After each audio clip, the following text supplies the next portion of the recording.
Setelah A3X, terus A3 Pro, ini masih ada lagi varian A3 yang reguler. Oppo mikir apa sih ngeluarin 3 varian berbeda tapi punya fitur andalan yang hampir sama. Mulai dari tahan benturan berkat standar militer grade-nya, tahan cipratan air dan aman buat diajak hujan-hujanan, hingga punya pengisian daya SuperVOOC 45 watt yang ngebut dan yang penting sih udah include dalam box HP-nya. Dengan harga 2 jutaan aja, apa bedanya sama kedua seri lainnya itu tadi? Biar nggak salah pilih, tonton video kali ini sampai habis. Dalam paket pembeliannya, kalian bakal dapat unit HP, kitab-kitab bawaan, SIM tray, dan jelly case yang berwarna hitam. Nggak ketinggalan adapter charger berdaya maksimal 45 watt, dan juga kabel data USB-C-nya. Itu di IC-nya, langsung ke HP-nya aja.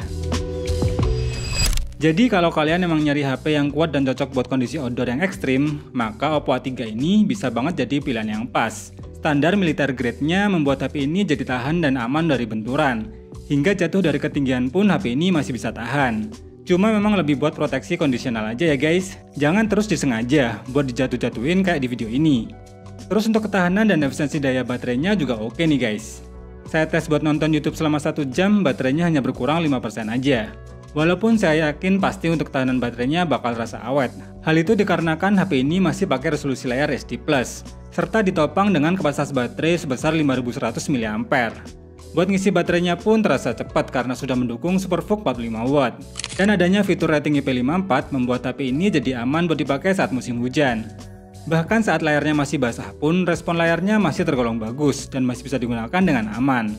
Oh iya, HP ini juga ada fitur NFC-nya nih. Jadi wajar ya kalau sedikit lebih mahal dibanding seri A3X yang nggak ada NFC-nya.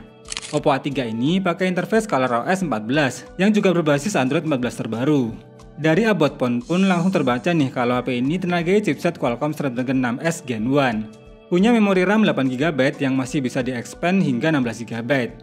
Terus untuk storage internalnya pun sudah lumayan lega yaitu 128GB yang tentunya masih bisa ditambah untuk slot microSD. Untuk pengaturan refresh rate-nya kali ini ada fitur auto refresh rate yang bisa mendukung hingga 90Hz. Dan untuk handheldnya sendiri, HP ini terasa cukup kompak dan ringan. Jadi untuk pegangannya terasa lebih enak dan nyaman ketika genggam. Punya ketebalan bodi yang hanya 7,68 mm dan berat yang hanya 186 gram, sehingga cukup terasa ringan. Pakai layar 6,67 inch IPS LCD dengan kecerahan layar mencapai 1000 nits yang terasa lumayan terang.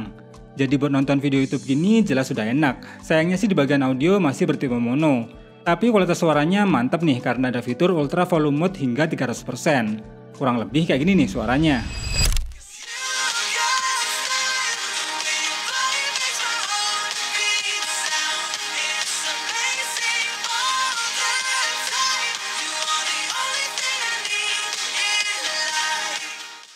Pada bagian kameranya, HP ini menampilkan setup dual kamera dengan kamera utama super 50MP ber-AI yang didukung lensa kedua 2MP untuk urusan potret kameranya. Dan di depan terdapat kamera selfie 5MP yang bisa merekam video Full HD 30fps sama kayak kamera utamanya. Overall untuk hasil foto di kondisi cukup cahaya masih tergolong bagus dan memuaskan. Dynamic range-nya cukup terasa luas, masih bisa menghandle backlight dengan cukup baik. Pokoknya kalau buat foto-foto, kualitas kamera HP-nya Oppo tuh emang nggak pernah gagal dan bagus untuk langsung diupload ke sosial media.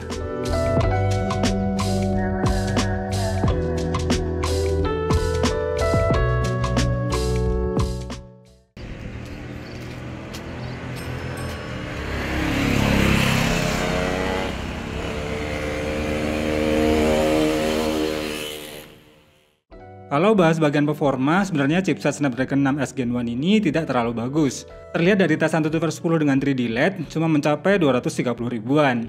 Terus untuk storage testnya pun hanya 12 ribuan, karena masih bertipe MMC 5.1. Geekbench 6 testnya pun punya skor single dan multicore yang tergolong rendah. Namun 3D Mark pada mode stress test tergolong bagus karena bisa mencapai 98,9%. Jadi dengan skor benchmark segitu, memang untuk sekarang udah terasa kurang ya jika untuk kinerja yang berat. Tapi kalau cuma buat kinerja harian yang standar, tentunya udah cukup mumpuni. Saya tes buat main game PUBG Mobile, cuma bisa dapetin settingan terbaik di Smooth High. Untuk gameplaynya juga terasa standar nih, nggak smooth-smooth banget. Karena FPS-nya cuma high, jadi mentok di 30 FPS saja. Sensor gironya juga terasa delay karena pakai gyro software. Dan setelah dicoba selama 1 match permainan pun, suhu panas HP cuma mentok di hangat aja.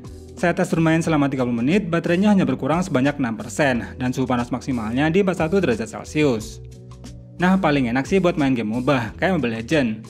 Meski support settingan grafis ultra, recommendednya sih pakai settingan high aja. Gameplaynya tetap terasa aman dan minim terasa frame drop, walau saat full efek animasi ditampilkan. Jelas terasa lebih smooth dibandingkan game PUBG yang cuma mentok di 30 fps, karena di game ini bisa sampai 60 fps. Saat tes selama setengah jam, baterainya hanya berkurang sebanyak 7%, dan suhu panas maksimalnya di 42 derajat Celcius. Kesimpulannya, buat yang nyari HP kuat dan tahan dari berbagai benturan yang ekstrim, maka Oppo A3 ini sangat cocok untuk dipilih. Walaupun tampilannya masih kayak HP Oppo pada umumnya, namun durability-nya jelas di atas rata-rata. Bonusnya selain dapat tampilan yang mewah dan cakep, fiturnya juga udah lumayan lengkap dan hasil kameranya pun juga tidak mengecewakan. Adanya fitur NFC tentunya jadi pembeda ya dengan versi murahnya yaitu Oppo A3X. Namun selebihnya untuk HP dengan harga 2,4 jutaan masih bisa dan layak untuk dipertimbangkan. Buat yang tertarik membeli seri ini, link beliannya di kolom deskripsi. Terima kasih sudah nonton video ini sampai habis, semoga bermanfaat. Irul pamit dan sampai ketemu lagi di video berikutnya.